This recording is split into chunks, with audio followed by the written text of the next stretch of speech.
everyone, it's Jack from Cultaholic.com in front of some stairs near our hotel in Tokyo, Japan. And it's time for episode 1, week 1 of Wrestlers of the Week, season 2. We've been renewed for another season, and that's very exciting indeed. Sam has to report that apparently this is not what the season's going to look like going forwards. He just forgot the assets to build the new aesthetic for the series, but that's okay. We'll forgive him that for 1 week only. Obviously this week's going to be kind of dominated a lot by Wrestle Kingdom wrestlers, and that's totally fine, that's expected, but don't worry, it's not an exclusively New Japan list. Let's crack on with it. This is episode 1 of 2019's Wrestlers of the Week. Now, before we get into things proper, of course, we have to do the honourable mentions. Just a few to talk about right now. Tomohiro Ishii, I was devastated that I couldn't get him in the top 10. He had a wonderful match at Wrestle Kingdom, even though he lost. Taiji Ishimori won the Junior Heavyweight Championship again. Really devastated not to be able to get him in the list. Becky Lynch and John Cena made a really entertaining sort of mixed tag on SmackDown. Good for them.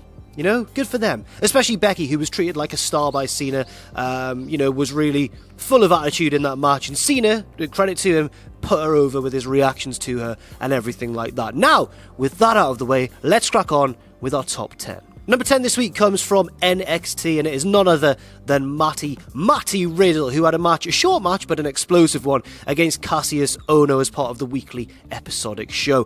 This was really, really good. It was obviously longer than their previous match on the last takeover, which lasted a matter of seconds, but that was the very point of that match, I suppose, whereas this one, Ohno was giving back as good as he got, for a little while at least, but then, sort of 5 or 6 minutes in, Matt Riddle managed to pick up a big victory. It's a huge week for him, a lot of momentum for Matt Riddle as well, and he was one of the front runners last year on Wrestlers of the Week, but then once he'd signed with WWE, obviously his schedule really slowed down, and that prevented him from picking up any more points towards the end of the year. This time around, however, he started off hot, and he's got himself a lovely single point in the first week. Those birds better shut up. Number 9, a man that many of you may have expected to see pick up a little bit more this week, a few more points than the 2 that I'm allocating him. It is Y2J Chris Jericho, aka the new Bruiser Brody, because he's obviously part of this whole manic heel persona in Japan right now. Not as flamboyant, not as showy as the Jericho that we're all maybe used to, but obviously if anyone is the master of reinvention in the wrestling world, it's Chris Jericho. He's done it so many times, from, you know,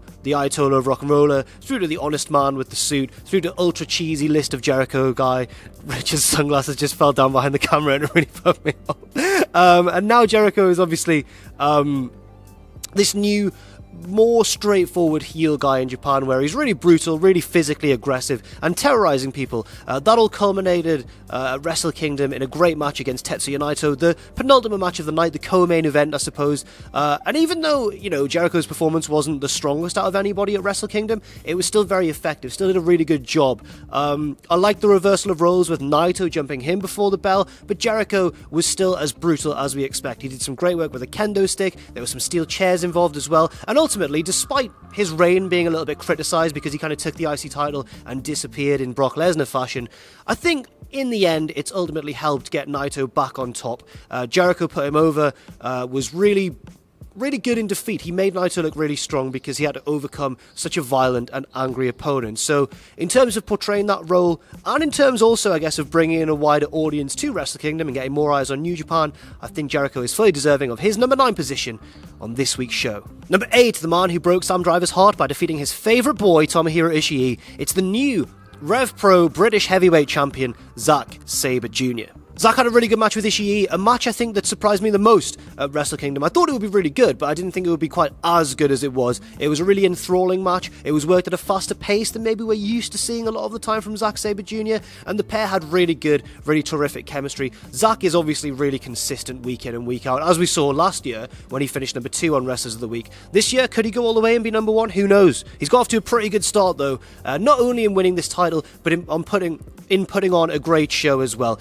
There was all the submissions we'd expect from him. He was working the limbs brilliantly. It was really brutal at times. He was being a cocky heel, as he does in Japan anyway, and he's really good at that. And also, I think it's worth noting that often Zack Sabre Jr. matches can be a bit of an acquired taste, but this one against Ishii was almost, I guess, a bit of a crash course in terms of what Zack Sabre Jr. can do when matched with the right sort of opponent. Great work from Zack. Zacky one belt, as I guess we should call him now, and I'm really excited to see where this goes in the future. Also, really excited to see where the title goes, because it seems as though it might be being featured a little bit more prominently in New Japan's programming. Number 7, my absolute boy, Tetsuya Naito, who I've just talked about, had that great match with Chris Jericho. It was a no DQ match. There were weapons involved, and I think Naito, in the most bizarre anti-hero sort of way, was at his most babyface here. He was brave, he was resilient, he was defiant. He hit a pile driver on the entrance ramp within about a minute of the match beginning, which was quite ludicrous. I just really enjoyed what Naito did throughout this match, and I especially enjoyed the storytelling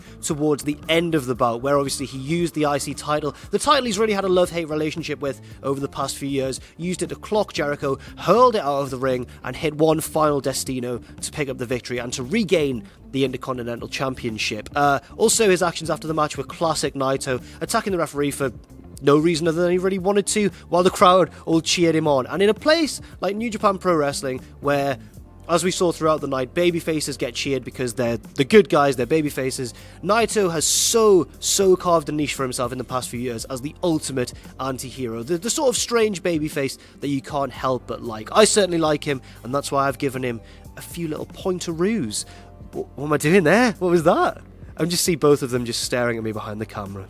Number 6, a man with a very, very bright future in New Japan Pro Wrestling, Switchblade Jay White, who is just coming off the back of the biggest win of his career, defeating Kazuchika Okada on the biggest stage in New Japan at Wrestle Kingdom 13. This was a great match. I thought Jay White, at first, his role might have been a little bit diminished. It was a really traditionally worked match in terms of the structure. So the heel got on top early on, then the babyface made their comeback, and then, eventually we got to the finish. But all the way through, I just assumed that Jay White was going to lose. I predicted him to win the match, but then once the match began and reading the atmosphere of the crowd and everything and how it seemed to be going in the ring, it just seemed as though White was going to put up a valiant effort before losing. But the finish was really, really excellent because it kind of just came out of nowhere. Yes, he hit his finisher, but it was after a counter. It was a little bit out of the blue, and I just thought it was really good. Not only making Jay White look like the next big thing, obviously the leader of the Bullet Club OGs and everything like that, but also, I guess it kind of makes him seem not so dominant. If he'd beaten Okada in more dominant fashion, it would have really compromised the character of Okada. He's the Rainmaker. He's still really incredibly hard to beat, even though he's not champion anymore.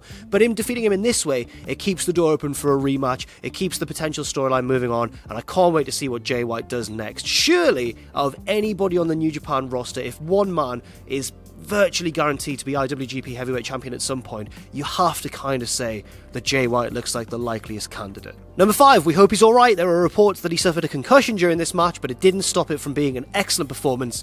Kota Ibushi. He opened Wrestle Kingdom, or the main portion of the show at least, having a wonderful match, a barn burner of a match against Will Osprey, losing in the process, losing his never openweight championship, but in doing so delivering a fluid, classic, natural Kota Ibushi performance. Out of everybody in the world, when you watch people wrestle, some people just seem to get it. They were born to be wrestlers, they're naturals. That is very much what Kota Ibushi is. He was one of the frontrunners last year. He won Wrestler of the Week a few times. I think he might have been Wrestler of the Week on 3 separate occasions, which was as much as anybody else.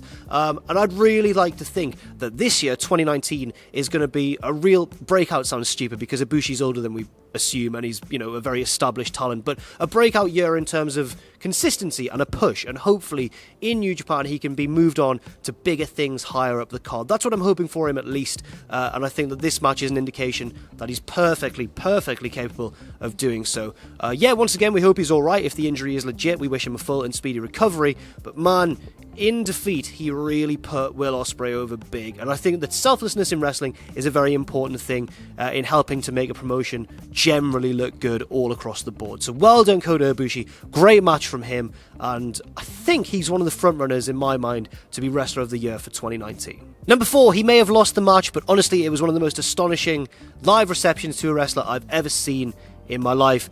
Kazuchika Okada. Yes, as I mentioned, he didn't defeat Jay White, he actually lost to him, but this is one of the most consummate babyface performances I've ever witnessed with my own eyes. Okada not only had the crowd behind him, but managed to manage and manipulate their reactions throughout the match in such a way that it was just absolutely perfect. And for someone who's been a bit of a tweener or even a heel for a lot of his run at the top, it was so cool to see Okada finally be a fully fledged babyface, everyone fully behind him, desperately wanting him to beat Jay White. And when he made his comeback, it was reminding me of, I know a lot of people in the comments are going to be like, but Okada's better than The Rock. It reminded me of The Rock in terms of how well well. He was able to get the support behind him, and honestly, if there's one thing that I think is New Japan's downfall for Western fans at least, it's that there can often be a little bit of a disconnect because of the language barrier and that sort of thing. But Okada proves that that isn't necessarily the case and that wrestling can be a universal language once things are going on in the ring. And if you just watched his mannerisms and his moves and his timing and everything, he really did deliver an absolute babyface masterclass. To the point where I thought, midway through the match, I was like, this is a foregone conclusion. He's going to win. It's going to be a big feel-good moment. And then it was shocking and sickening and a real gut punch when he couldn't pick up the victory. Excellent stuff. Can't wait to see what happens next with Okada either. And yeah, out of a lot of people at Wrestle Kingdom, I was particularly blown away by Okada, which sounds stupid because he's one of the best in the world, but to an even greater degree than I'd first imagined. Number 3.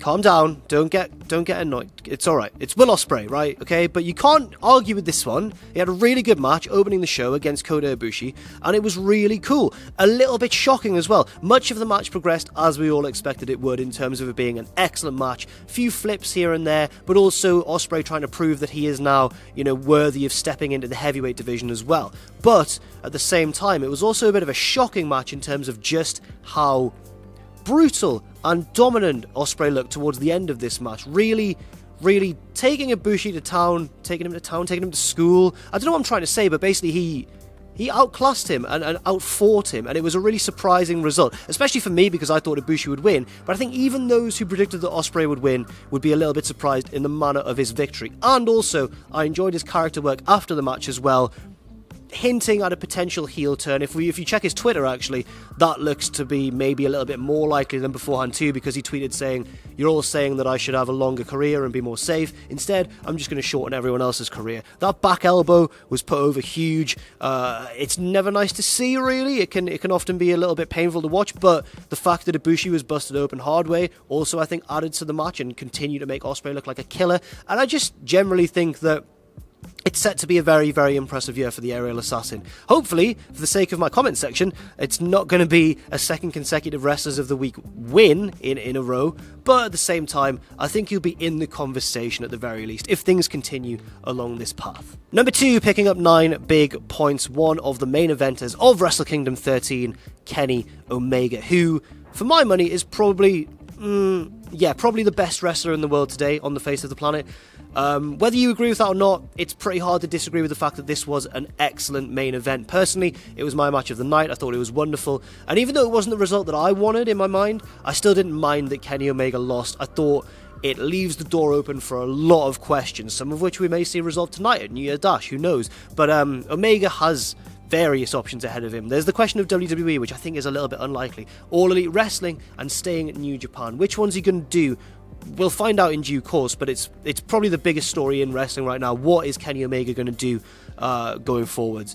The match itself was wonderful. It was long. It reminded me of Omega Okada 1, but I think there's a case to be made to say it was probably better than that match. Personally, because Omega Okada 1 is one of my favourite matches of all time, I'm not quite certain, but it's definitely of a very similar quality. They paced it wonderfully. It built and escalated throughout. There were high spots. There were great counters and sequences and that sort of thing.